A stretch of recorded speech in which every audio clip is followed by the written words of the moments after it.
Bonjour, le webinaire commencera sous peu. Nous attendrons quelques minutes, une minute encore, parce qu'il y a plusieurs personnes qui font leur inscription présentement. Je vous reviens bientôt.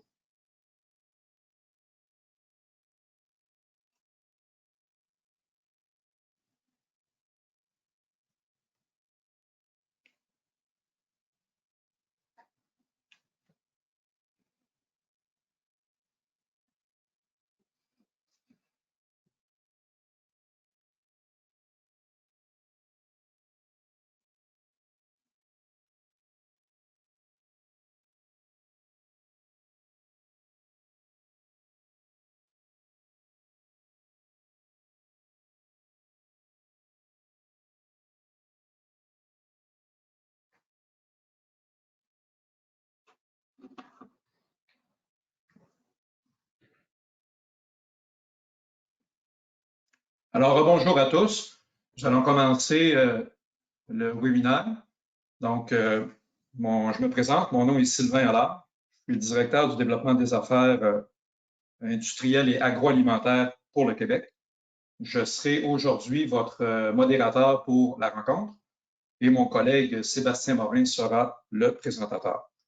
Donc, le webinaire technique aujourd'hui aura comme thème l'optimisation, ou optimiser l'enlèvement des matières en suspension, des huiles et graisses, en réduisant les coûts de disposition des boues grâce au flottateur épaississeur GEM.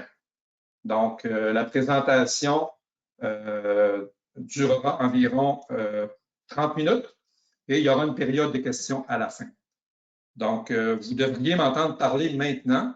Donc, il y a deux possibilités pour vous si vous regardez la pastille en haut à droite, soit l'audio à partir de votre ordinateur ou l'audio à partir d'un système de son.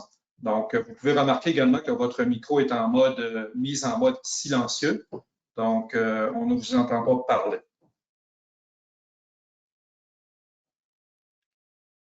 Donc, vous pouvez, pendant la rencontre, pendant la présentation, poser vos questions. On va les compiler. Je vais peut-être, pendant la rencontre, répondre à certaines questions, mais à la fin, on va s'organiser pour répondre au plus de questions possibles, donc après la présentation de mon collègue Sébastien. Donc, Veolia a entrepris au mois de mai une série de webinaires sur le traitement des eaux. Donc, on est déjà bien avancé. Aujourd'hui, le 20 mai, c'est la présentation sur le flottateur épaississeur. Il reste une présentation à faire demain sur le Lagoon Guard. Donc, il y a possibilité de vous inscrire à l'adresse qui est mentionnée en bas à droite.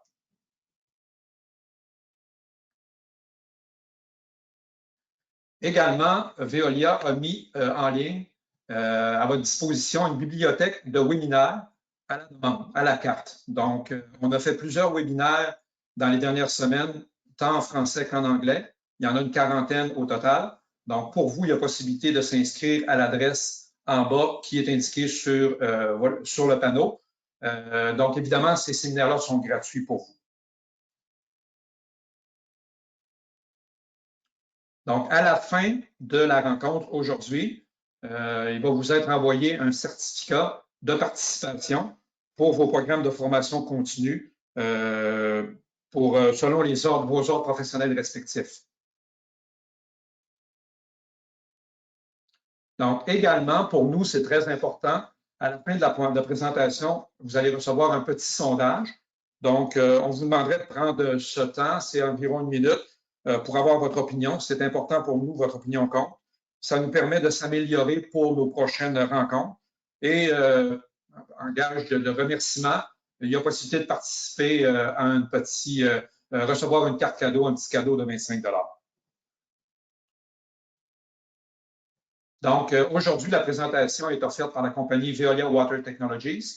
Donc, les activités principales de l'entreprise, on offre une gamme de technologies très étendue pour le traitement de l'eau, tant dans le domaine municipal que dans le domaine industriel, technologies conçues par des opérateurs et pour des opérateurs. Donc, on est en mesure de pouvoir travailler sur des projets d'ingénierie complète pour vous offrir des solutions pour vos problématiques ou vos projets de traitement d'eau. Et on offre également toute une gamme de services techniques pour améliorer vos performances au niveau de l'opération. Donc, sans plus tarder, je vais transférer la parole à mon collègue Sébastien Morin. Sébastien est ingénieur de procédés. Sébastien travaille pour la compagnie Veolia depuis plus de 11 ans. Donc, il possède une vaste expérience dans l'élaboration des systèmes de traitement d'eau usés pour l'industrie minière, l'industrie agroalimentaire et l'industrie des pâtes et papiers. Donc, Sébastien, je te cède la parole immédiatement pour la présentation. Merci Sylvain. Donc, bonjour tout le monde. Aujourd'hui, je vais vous présenter le DAF GEM. Donc, un bref ordre du jour. On va regarder les applications dans lesquelles le GEM pourrait être intéressant pour vous. Ensuite, je vais vous expliquer un peu qu'est-ce qu'un DAF. On va suivre avec qu'est-ce que le GEM apporte de plus qu'un DAF. On va parler de l'épaississement des bouts, qui est une des caractéristiques du GEM qui est la plus importante puis la plus intéressante. On va regarder deux études de cas que Veolia a fait avec le GEM. Puis on va finir ça par une synthèse des points abordés. Donc, premièrement, les applications. Donc, les applications pour le GEM sont surtout du traitement primaire où est-ce qu'il y a beaucoup d'huile et graisse et des matières en suspension. Je vais revenir souvent sur ce point-là. Le GEM, c'est fait pour des eaux qui ont beaucoup d'huile et graisse. C'est là qu'on a les meilleurs rendements, c'est là qu'on a le meilleur pourcentage d'enlèvement. Et puis, c'est là qu'on obtient la boue la plus sec possible. Et puis, c'est ça. Donc, le traitement en tant que tel peut être soit mis dans un procédé complexe, un procédé où est-ce que le GEM serait installé pour l'enlèvement de la pollution, donc pour alléger la chaîne qui suivra des traitements biologiques pour l'enlèvement de la DCO soluble. Donc, le GEM, lui, va enlever la pollution particulière. Ou tout simplement dans une usine où est-ce que il va être installé de manière autonome, stand-alone. Donc, seulement l'enlèvement des huiles et graisses et des matières en suspension sont importantes dans ce type de traitement-là. Les marchés visés sont surtout, comme je disais tantôt, les marchés où est-ce qu'il y a beaucoup d'huiles et graisses, de matières en suspension, donc laiterie, viande, sucre, bonbons, fruits et légumes frais, des brasseries, la transformation de légumes, donc c'est pour ça. Les applications idéales, on l'a dit, je vais le répéter encore, c'est des fortes teneurs en huile et graisse et matières en suspension qui doivent être enlevées. Aussi, vous devez avoir, comme toutes les industries, avoir des normes de rejet importantes. Donc, on a un meilleur enlèvement qu'un DAF normal avec un GEM. Le coût élevé des dispositions des bouts, ici, le GEM permet d'avoir des cécité de boue très importants, ce qui permet de pouvoir rejeter les bouts, de diminuer les volumes puis rejeter, donc avoir un coût moindre de rejet. Sans plus tarder, passons à la partie un peu plus technique de la présentation. Donc, qu'est-ce qu'un DAF? Probablement que tout le monde qui écoute présentement le webinaire sait c'est quoi un DAF. Donc, un DAF, c'est un acronyme anglophone. En français, on dit une flottation à air dissu, le FAD. Par contre, dans l'industrie, étant donné qu'on utilise toujours le mot DAF, je vais utiliser dans la présentation cet acronyme.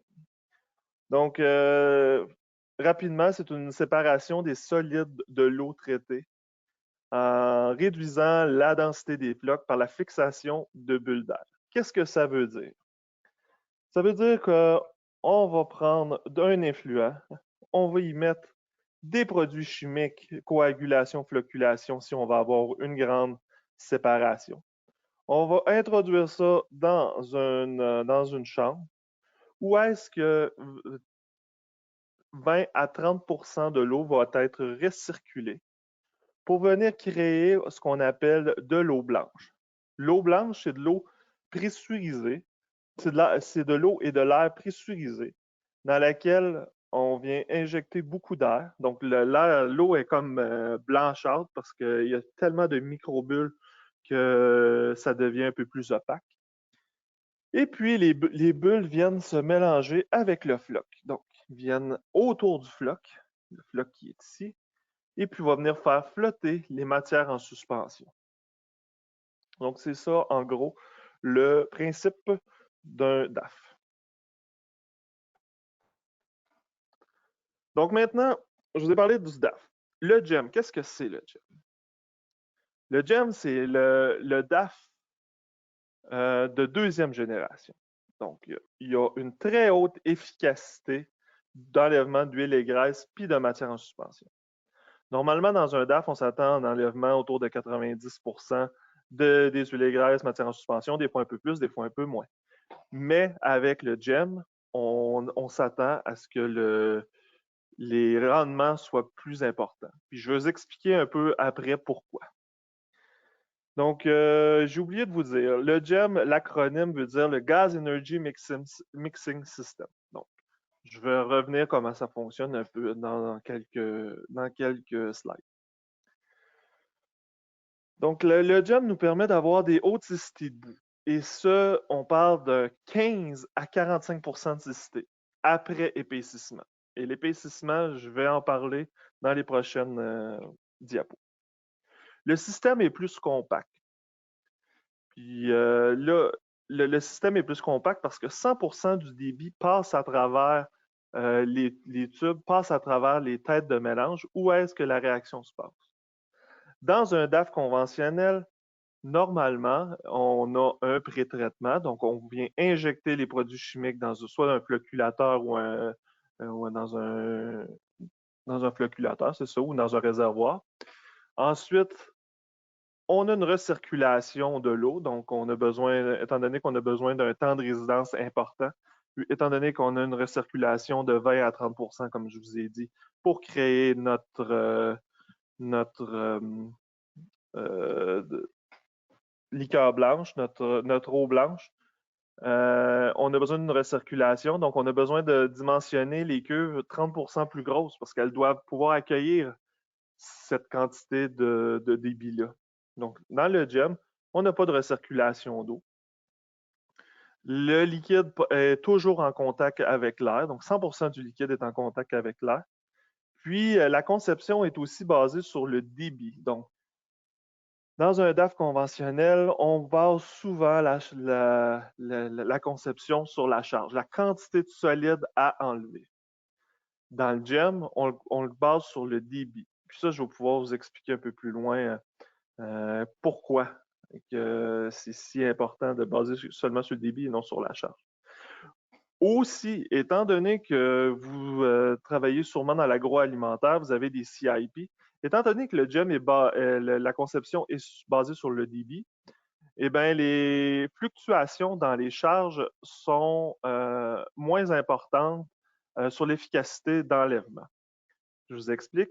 Dans un DAF normal, plus qu'il y a de matière en suspension, plus que vous allez avoir des collisions, plus que vous allez avoir un emportement des matières en suspension vers le haut. Dans un GEM, le principe étant totalement différent, on peut avoir un aussi bon enlèvement, même si le débit puis la charge surtout est moindre. Donc, parce qu'on ne se base pas sur la collision des molécules. Aussi, le GEM, c'est une technologie qui existe depuis plus de 15 ans. C'est éprouvé, on a plusieurs références dans le monde, dont 5 au Canada. Et puis, c'est nouveau au Canada, c'est quand même assez nouveau. Ça fait quoi? Ça fait 2-3 ans, 4-5 ans qu'on en entend parler. Mais dans le monde, c'est pas un équipement de recherche et développement, c'est un équipement qui a été prouvé et qui a été testé. Donc, comment ça fonctionne, cet équipement-là? La première étape, c'est comme dans n'importe quel DAF, c'est l'injection de coagulant. Donc, on va injecter du coagulant dans l'entrée d'eau, en amont de la pompe d'alimentation. La pompe d'alimentation est ici. Ensuite, on va pressuriser environ à 6 bars 100% du débit. Donc, contrairement encore là au DAF conventionnel, on pressurise 100% du débit. L'eau s'en va dans les têtes de mélange. Donc, on a 5 à 6 têtes de mélange. Chaque tête de mélange a son utilité. Donc, les 3 premières, on va venir mettre de l'air. Et puis, le but ici, c'est de créer une solution la plus homogène possible où est-ce que des microbules vont être prêtes à accueillir la matière en suspension, vont être prêtes à accueillir aussi le polymère qui va venir créer une matrice. Cette matrice-là, je vais vous l'expliquer un peu plus loin dans la présentation. Ensuite, il y a une diminution de la pression dans les têtes de mélange. Donc, chaque tête a sa propre pression de mélange. On vient par la suite injecter 2 polymères. Donc, un polymère cationique et un polymère anionique. Ces polymères-là permettent de créer un squelette qui va être la base de notre traitement. Okay? Puis, on a une création de forts flocs et de microbules. Donc, les microbules et le floc vont se mélanger ensemble. Après avoir passé à travers ces différentes têtes, on va alimenter. Donc, le liquide va être alimenté dans une zone de séparation où est-ce que la séparation solide-liquide va se passer. Le solide va être râtelé sur le dessus et puis le liquide va être extrait, puis envoyé vers d'autres traitements ou vers les égouts. Finalement, on a le pompage des bouts. Donc ici, on a une trémie où est-ce que les bouts vont être accumulés. Donc, on racle, tombe dans la benne à bout. La pompe à bout, elle, le pompe vers soit le traitement d'épaississement ou vers la disposition finale selon ce qui est requis par votre application. Donc, on va vous expliquer mécaniquement comment ça fonctionne. Mais pour bien comprendre c'est quoi la différence entre un DAF conventionnel et un GEM, il faut aller voir comment que les macromolécules fonctionnent. Donc, comment que de manière macromoléculaire, on est capable de faire l'épaississement des bouts et avoir un meilleur enlèvement entre un système DAF conventionnel et un système GEM. Donc, si vous regardez ici, vous avez un floc qui a été formé préalablement avant d'entrer dans le DAF. Comme vous pouvez le voir, toutes les petites boules noires ici, c'est des bulles d'eau. Donc, l'eau est emprisonnée dans le floc. Vous avez aussi l'air qui a été rajouté par après, parce que le floc a été formé, encore là, en amont de l'équipement. Donc là, l'air vient, elle, se juxtaposer juste en périphérie, puis va venir faire flotter le solide vers le râtelage. Donc ça c'est comment que le DAF conventionnel fonctionne. L'eau est prise dans le floc, puis on obtient donc une boue relativement liquide. Donc, à la sortie d'un DAF, on s'attend à une boue autour de 2, 4, des fois 5% quand on est chanceux. Dans le GEM, excusez-moi, bon, dans le GEM, le polymère, lui, est injecté à la fin du traitement. Donc, le floc n'est pas encore formé quand il rentre dans les têtes de mélange. Donc, le polymère va venir créer le squelette d'une matrice qu'on va venir juxtaposer avec des bulles d'eau, de l'air, du polymère, et les polymères qu'on va enlever. Donc, au lieu de créer un floc puis de le faire flotter, on va créer une matrice à même le floc. Donc là, on est à haute pression. Lorsque on relâche la pression, on vient, par coalescence, on vient créer des plus grosses bulles d'air. Ces plus grosses bulles d'air-là poussent l'eau vers l'extérieur. Donc ici, vous voyez, dans la dernière tête de mélange, étant donné que la pression devient pression atmosphérique ou presque, vous avez de l'eau qui est expulsée à l'extérieur. Aussi, à haute pression, étant donné que le polymère est injecté à haute pression, on vient l'étirer. Donc, on vient créer un squelette qu'on vient tirer, on vient mettre les polluants, et lorsqu'on relâche la pression, mais le polymère a tendance à se recroqueviller sur lui, donc va venir essorer la molécule. Donc, les polymères se réenroulent, puis ça donne une force additionnelle sur le floc pour que l'eau s'échappe et puis qu'à la fin, qu'on ait le plus de solide possible dans le floc. Donc, à la sortie du gem, on s'attend à avoir une densité de boue autour de 8 à 10 %. On a déjà vu plus, du 15 % à la sortie du gem. On a déjà vu moins selon les types de boue qu'on a. Et on dit et bien plus avec le temps. Ça m'amène à mon prochain sujet, qui est l'épaississement des boues. Donc, vous, probablement, si je vous dis épaississement des boues, vous pensez à un épaississeur gravitaire à bande ou une presse ou une centrifuge. Non, ici, là, la seule chose qu'on a pour épaissir ce type de boue-là, c'est un réservoir. Donc, on remplit le réservoir de nos boues, tranquillement, pas vite. Les bulles continuent à grossir par coalescence. Donc, continue à pousser à l'extérieur l'eau qui est dans le floc.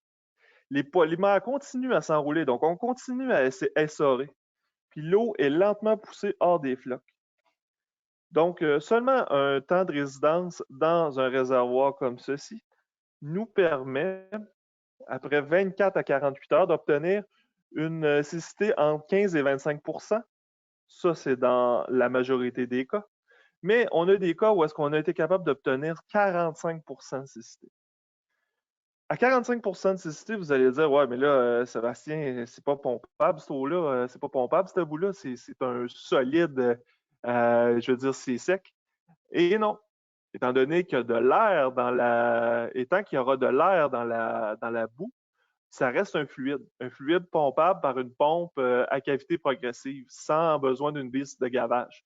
Donc, seulement la pompe à cavité progressive peut prendre votre boue qu'on a accumulée, puis l'envoyer dans votre conteneur. Donc, la manière qu'on va fonctionner, étant donné qu'on veut optimiser la grosseur de nos réservoirs, donc on va dimensionner votre boue pour qu'elle aille entre 24 et 48 heures dans le réservoir. Lorsque le réservoir va être plein, on va venir enlever le sous-nageant. Donc, le sous-nageant, c'est l'eau qui a été poussée à l'extérieur de la boue, puis que cette eau-là n'est pas aussi propre qu'à la sortie du gem. Donc, qu'est-ce qu'on va faire? C'est qu'on va réalimenter le bassin d'égalisation de cette eau-là. Elle va repasser dans la chaîne de traitement, puis va être retraitée. Donc, pas de rejet ici. Puis, lorsqu'on va atteindre le niveau de boue par un turbidimètre ou par un opérateur qui va venir arrêter la pompe, on va accumuler encore une fois les boues avec l'eau. Et puis, on va pouvoir comme ça garder les boues pendant 24 à 48 heures dans le réservoir pour avoir une boue assez compacte. Donc, on a une création d'une boue plus épaisse, puis on a une réduction des coûts de disposition par rapport à n'importe quelle autre technologie qui utilise l'air comme traitement. Bon, ici, pour que ce soit un peu plus visuel, on a décidé de prendre un exemple un peu plus concret d'une laiterie au Canada. Donc, je ne peux pas nommer le nom de la laiterie, mais elle avait 2400 mètres cubes par jour à traiter. Okay? C'est une laiterie, une multinationale. La cécité des boues, lorsqu'on a installé notre pilote, on obtenait 22 %.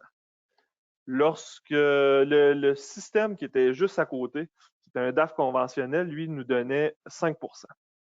Donc, entre 5 et 22 %, à combien qu'on est capable d'économiser Si on paye 50 $ par mètre cube pour se débarrasser de la boue de traitement physico-chimique, ben étant donné les différences de volume de boue, on économise jusqu'à 680 000 $ par année quand on est capable d'obtenir une boue plus épaisse. Donc, avec le GEM, seulement en mettant la boue dans un réservoir et attendre 24 heures, selon la stratégie que je vous ai dit, on est capable d'obtenir une boue de 22 %.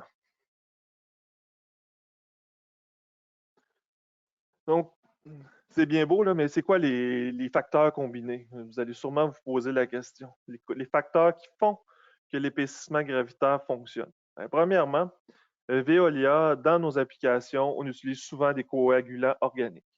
Donc, on utilise un coagulant à base d'épiamine. Ce coagulant-là ne comporte pas de sel métallique. S'il faut rajouter des sels métalliques, vous allez voir, ça c'est un exemple avec le GEM, on obtient des boues un peu moins, comment dire, liées, un peu moins denses. Par contre, si on utilise le coagulant organique, on obtient des boues plus denses. Donc, pourquoi les sels métalliques font, comme du sulfate ferrique ou de l'alun, font plus de boue? Ben, c'est à cause des hydroxydes qui sont créés, des hydroxydes qui viennent se lier au fer, puis qui emmagasinent de l'eau, en fait, par la nature même de la chimie.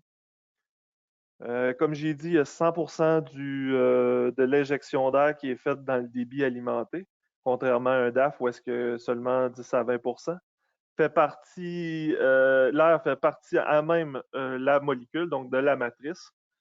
Et puis la double polymérisation, donc la polymère anionique et cationique, le combat entre les deux permet d'essorer et puis d'obtenir une boue plus sec, ayant plus de cécité.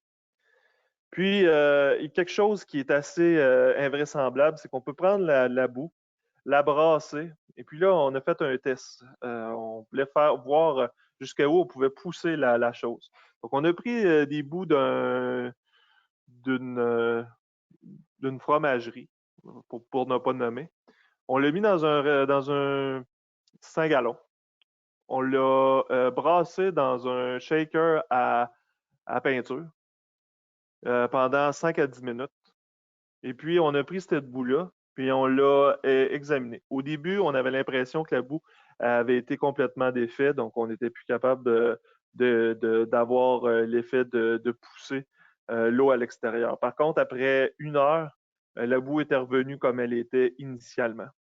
Donc, c'est pour vous dire comment que la boue peut être, malgré le fait qu'on la brasse, qu'on la pompe, la boue va rester semblable, étant donné que la matrice est assez forte avec les deux polymères, avec le squelette qui vient tenir les molécules ensemble.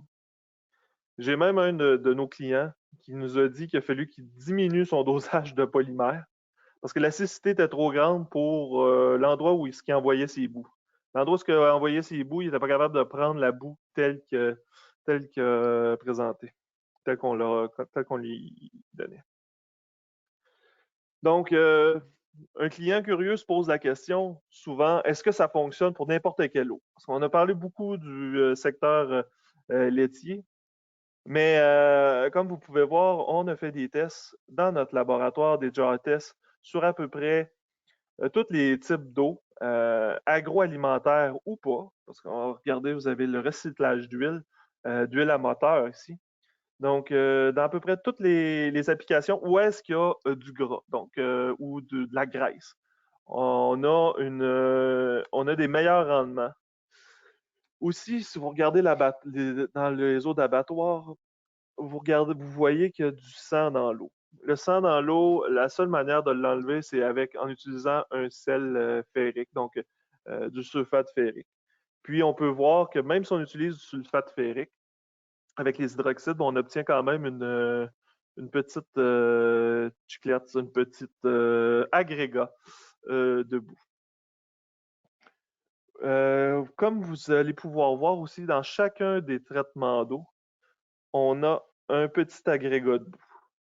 Ça, c'est typique du traitement du GEM. Normalement, avec un DAF, donc on est capable nous aussi de simuler les DAF dans notre laboratoire. on obtient une espèce de couche. Puis cette couche-là, si on la brasse, la boue se défait, puis c'est difficile à retrouver la nature de ces bouts-là. Donc, grâce à cette espèce d'agrégat, ça ressemble un peu, j'ai dit chiclette tantôt, là, ça ressemble un peu à une gomme qui était vendue dans les années 80. Je pense qu'ils en vendent encore, de chiclettes. D'autres exemples de tests qu'on a fait à travers le temps, donc des pâtisseries, des pommes. Donc, on a des enlèvements quand même assez importants de l'huile et graisse.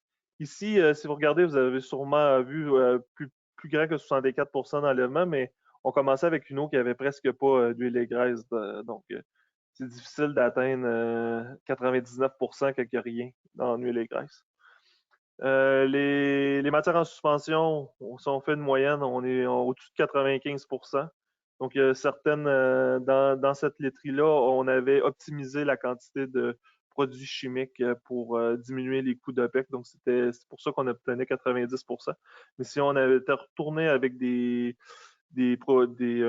un peu plus de dosage, donc quelques milligrammes par litre de plus de coagulant, on aurait obtenu une valeur plus grande.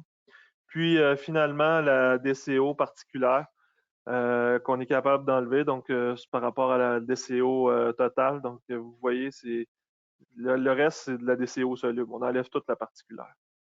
Puis la cécité des bouts qu'on a pu obtenir. Donc, comment qu'on fait pour savoir si dans l'efficacité du traitement sur votre eau? La première étape, c'est de savoir c'est quoi la composition de votre eau. Donc, vous allez nous envoyer une espèce de composition de votre eau. Pour s'assurer que ça fonctionne, nous, chez Veolia, dans notre laboratoire à Montréal, on peut déterminer par jar test, par des tests en pot, en fait, si la qualité de l'eau de l'effluent va être intéressante, combien qu'on va enlever de matière en suspension, les doses de coagulants et polymères qui vont être requis, et puis tous ces tests-là, en fait, sont faits à partir normalement d'un échantillon qui va avoir été prélevé par vous, qui va avoir été envoyé. On peut vous fournir un protocole pour l'échantillonnage. On va t'envoyer chez Veolia. Normalement, nos essais prennent entre 24 et 48 heures. On essaye quelques dosages de coagulants, de polymères, selon le type d'eau que vous avez. Dites-vous que, étant donné qu'on a plusieurs installations, on peut partir d'une eau qu'on a déjà traitée et puis seulement extrapoler puis trouver le bon dosage assez rapidement. Par contre, comme vous pouvez le voir, étant donné qu'on obtient seulement une petite particule de boue, mais c'est difficile de prédire la cécité des bouts. C'est pour ça que dans le tableau tantôt précédent, on avait peu de données sur les cécités des bouts obtenues après le jump. Les cécités des bouts dans le tableau précédent étaient aussi à la sortie du jump, donc sans épaississeur.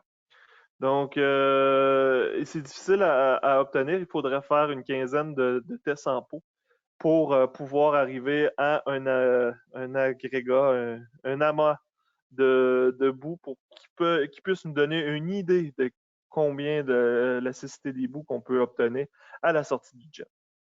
Donc, pour obtenir cette valeur, on peut soit retourner dans nos données, dans nos exemples qu'on a déjà faits, dans nos anciennes applications, ou, si vous voulez, on a aussi une unité mobile, GEM, qui est un pilote autonome, isolé, chauffé. C'est un GEM 30, donc c'est le plus petit modèle qui se fait dans le GEM, qui est 30 gallons par minute, donc US GPM, 160 mètres cubes jour. Et puis, ça vient dans un conteneur. Donc, la seule chose que vous avez à fournir, c'est l'électricité, l'eau brute, l'eau sale, et puis une manière d'éliminer les bouts. Et puis, nous, on peut tester notre traitement grâce à ça. Et puis, on peut traiter même votre eau. Donc, c'est des unités qui peuvent être en location si requis lors d'urgence. Passons maintenant aux études de cas. Donc, la première étude de cas que je voulais vous présenter aujourd'hui, c'est un client C'est un de nos bons clients. C'est un client qui travaille dans l'usine de transformation du lait, puis des produits laitiers de haute qualité. Il fait des produits laitiers de haute qualité. Donc, le client avait un grand besoin. Il avait besoin de soulager son traitement biologique. En effet, tous ces effluents s'en allaient directement dans ses étangs, sans traitement préliminaire, sans enlèvement de tout ce qui était particulier. Donc, malgré le fait qu'il y avait des immenses soufflantes, ces étangs étaient en manque complètement d'air. Donc, ils étouffaient.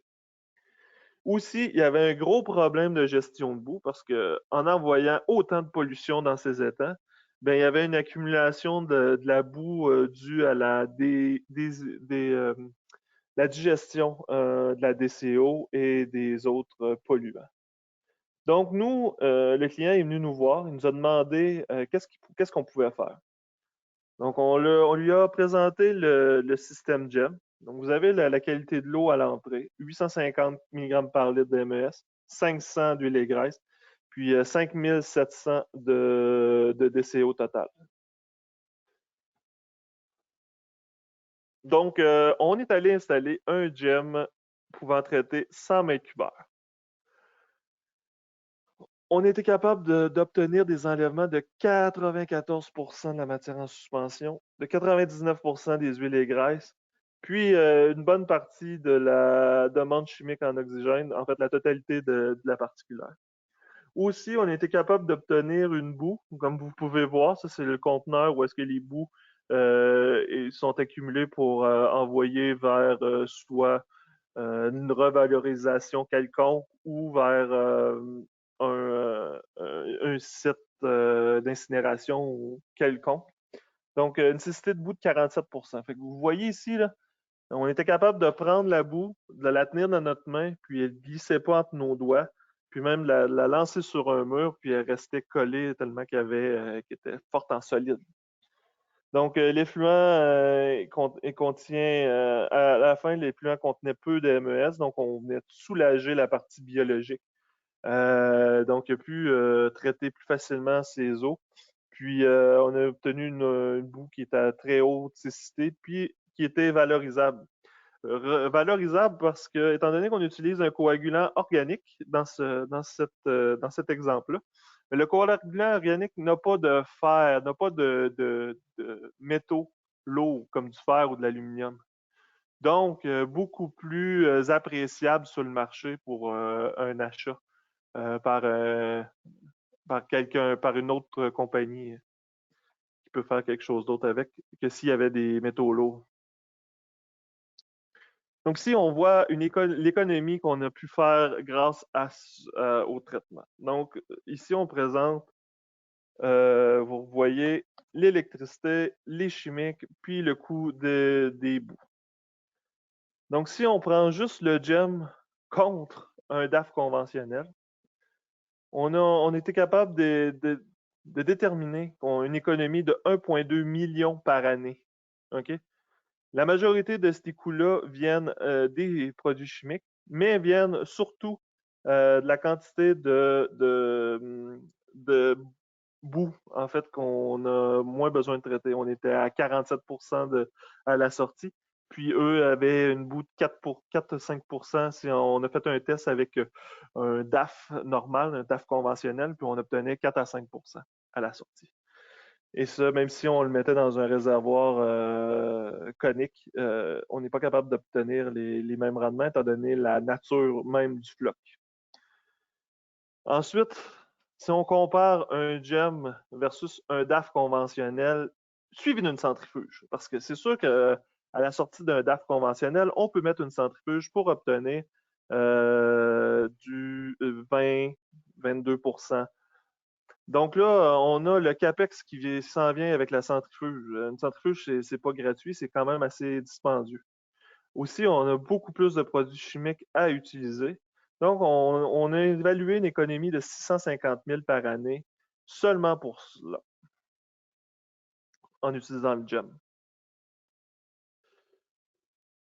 Dernière étude de cas, ici, on a un client qui est spécialisé dans les aliments, des frites et autres produits provenant de la pomme de terre. Le client voulait rejeter au réseau municipal, voulait enlever les MES, les huiles et graisses, ajuster le pH. Il y avait un débit de 4500 mètres cubes par jour, puis il voulait réduire la quantité de boue produite de son usine. Donc, il y avait deux solutions. La première solution, c'était d'utiliser une chaîne assez conventionnelle, un bassin d'égalisation, séparer son eau huileuse, utiliser un DAF et utiliser un clarificateur lamelaire pour la partie un peu plus solide qui précipite, donc qui est le débit d'amidon. Puis d'envoyer les deux rejets dans une centrifuge. La deuxième solution, la solution Veolia, la solution GEM, c'était bien sûr un bassin d'égalisation, suivi d'un GEM avec 100% du débit qui passe dedans. Donc, on mélangeait l'huile et l'amidon. On était capable de traiter les deux en même temps. Puis, passer ça dans un épaississeur gravitaire. Donc, bien sûr, l'option GEM, l'option Veolia a été retenue parce qu'on avait un meilleur CAPEX, beaucoup moins d'équipement, un meilleur OPEX, donc des bouts beaucoup plus solides. On était plus petit, donc on rentrait plus facilement dans l'espace attribué.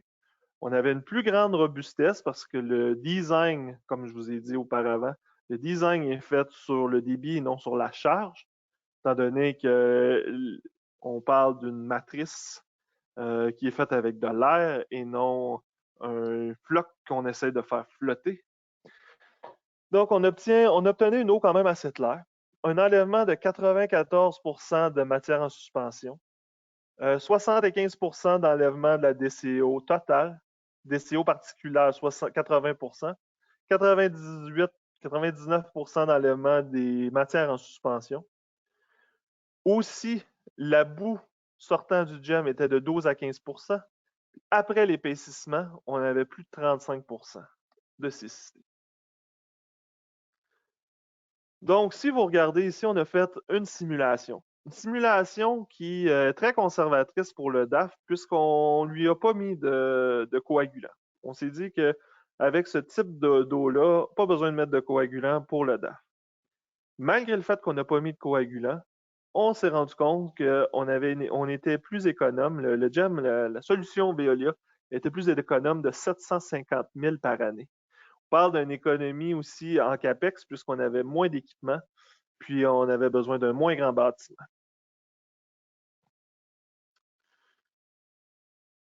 Donc, en conclusion, le GEM, c'est une solution unique qui est adaptée à l'industrie agroalimentaire, puisque l'industrie agroalimentaire produit des eaux très chargées en matière en suspension et en huile et graisse. Le GEM aussi nous permet d'avoir des performances supérieures. Donc, c'est la deuxième génération de DAF. Là, on est capable d'obtenir des cécités de plus de 20% après un épaississeur gravitaire. On a une beaucoup plus petite empreinte. Et puis, donc, on est capable d'avoir des usines plus compactes. Puis, Veolia a la capacité de créer des jar tests, donc de faire des tests dans son laboratoire et de faire du pilotage si requis. Sylvain, je te repasse la parole. Merci beaucoup, Sébastien, pour cette présentation très intéressante à mon point de vue. Donc, on va passer immédiatement à la période. En fait, on va répondre à vos questions. Il y a eu plusieurs questions qui ont été posées tout au long du séminaire, tout au long de la présentation de Sébastien. J'ai répondu à quelques-unes, mais j'ai quand même essayé de faire des regroupements. Une question qui m'a été posée, Sébastien, qui est intéressante. Avez-vous une large gamme d'équipements disponibles et quels sont, en gros, les débits qui sont couverts par cette gamme d'équipements? Oui, Sylvain, c'est une très bonne question. En fait, les GEM ont été standardisés sur différents débits, donc plusieurs débits. Le but, c'est d'avoir un système qui est le plus optimum pour chacune des applications. Donc, si je regarde vite la liste des gems, on en a 8 modèles. Puis les débits couvrent, on est capable de couvrir entre 15 et 18 000 mètres cubes par jour, par heure, excusez-moi, pour traiter l'eau. Donc, c'est ça. D'accord, excellent. J'ai une autre question qui vient juste de rentrer. Avez-vous, je peux répondre peut-être à cela, avez-vous beaucoup d'unités à louer et quel est le pourcentage de prix entre un DAF conventionnel et un GEM? Pour ce qui est du prix, je pense je répondrai directement à cette personne-là. Mais en termes d'équipement disponible, on a une unité GEM. OK? La photo que vous avez vue tout à l'heure, là. Donc, on en a un de disponible à Montréal qui est tout monté, tout prêt, préparé. Mais si, exemple, il y avait d'autres projets ou d'autres besoins spécifiques, il y a toujours possibilité d'amener d'autres unités qui ne seraient peut-être pas dans le beau container que vous avez vu avec tout le montage, là, mais oui, on a d'autres unités. Sébastien, ça, c'est une question qui s'adresse à toi. Comment qualifiez-vous le système GEM par rapport à d'autres DAF conventionnels? En gros, là, OK, les grandes lignes. Ben, comme j'ai dit beaucoup pendant ma présentation, puis je vais le répéter, c'est un système de flottation à haute efficacité. Okay? Le GEM et le DAF utilisent le même principe. Ils utilisent l'air. C'est pas mal les seules choses qui les rassemblent. Par contre, comme je disais, c'est une deuxième génération, donc ils combinent en même temps la technique de la clarification d'eau usée, puis l'épaississement des bouts. Donc, grâce à la matrice qu'on est capable de créer, on est capable de rendre, d'épaissir les bouts, puis de clarifier encore plus l'eau qu'on doit traiter. C'est pas mal OK, les grandes différences avec le DAF, en fait. OK. Il y a quelqu'un qui pose une question au niveau des polymères, spécifiquement les polymères. Quel type de polymères sont habituellement requis pour l'opération du système GEM? Tu as parlé de anionique, cationique, je crois. Oui, en fait, Veolia, on peut tester dans notre laboratoire différents polymères. Nous, on utilise plus spécifiquement les polymères Hydrex. Donc, on demande que les polymères soient en poudre. Je vous explique, c'est que si on vient mettre un polymère en émulsion, on vient d'emmener de l'huile dans la chaîne et puis on a des moins grandes efficacités. Donc, on demande que les polymères soient en poudre. Puis, le type de polymère avec sa charge, donc c'est sûr qu'on a besoin de cationique. L'anionique, parfois, on n'en a pas de besoin. Donc, c'est selon le type d'eau, le type de charge qu'on a, et puis suite à des tests qu'on va avoir faits en laboratoire. Merci. Ça répond à la question. Sébastien. Oui, oui, c'est bon. Sébastien, j'ai une question technique qui m'a été adressée pendant le séminaire. J'ai répondu, je vais donner la réponse, puis si tu veux peut-être juste élaborer un petit peu là-dessus. Est-ce qu'on réussit à avoir un enlèvement partiel de l'azote ammoniacal particulière? J'avais répondu oui, le GEM permet un enlèvement sur la fraction particulière principalement. Est-ce que tu as besoin d'en rajouter ou? Bon, en fait, oui, le but ici, c'est dans tout ce qui est particulier, on l'enlève. Mais tout ce qui est dissous, oubliez ça, c'est n'importe quel traitement physico-chimique peut pas enlever ça. On peut pas l'enlever, là, c'est soit biologique, c'est par membrane, c'est autre, mais la fraction particulière de tous les polluants, on est capable de l'enlever. Puis on est capable de l'enlever à des très hauts taux. OK. Sébastien, je vais prendre peut-être deux dernières questions. OK. Soyez sans crainte si on n'a pas répondu à toutes vos questions. D'une manière ou d'une autre, tous ceux qui ont posé des questions pendant le séminaire ou à la fin, on va prendre le temps de vous rappeler et de parler avec vous sur vos projets respectifs. Une question ici, considérant que 100 du débit d'entrée est pressurisé, tu parlais de 6 bars, est-ce que le système GEM utilise plus d'énergie qu'un DAF conventionnel? Non, pas vraiment. En fait, la pression d'alimentation est toujours autour de 80 PSI environ. Puis, on a observé que le HP de la pompe d'alimentation est souvent inférieur à la pompe de recirculation qui, elle, doit monter à beaucoup plus grosses pressions, combattre l'air. Et puis, c'est utilisé surtout pour la production d'eau blanche. Donc, comment je pourrais dire ça pour être clair? Ce qu'on a vu à date dans toutes les applications qu'on a fait, La pompe d'alimentation n'est pas un facteur limitant, ne prend pas plus d'électricité que la pompe de récirculation qu'un DAF conventionnel a besoin. Est-ce que c'est clair, Sylvain? Oh, absolument, absolument. Ouais. Sébastien, on va y aller avec une dernière question parce qu'on a parlé beaucoup là, de l'économie. En fait, on produit des boues qui sont beaucoup plus concentrés, beaucoup plus de matière sèche qu'une technique. Donc, évidemment, il y a des coûts reliés à ça. Une question, comment les boues sont-elles gérées à la sortie du système GEM? Peut-être juste faire un petit rappel là-dessus pour que les gens comprennent bien là, que le système produit des boues qui sont beaucoup plus concentrés qu'un DAF conventionnel. Oui, ben en fait, les boues sont envoyées dans une trémie à la sortie sont râtelées, donc dans la queue, sont envoyées dans une trémie qui, elle, est pompée.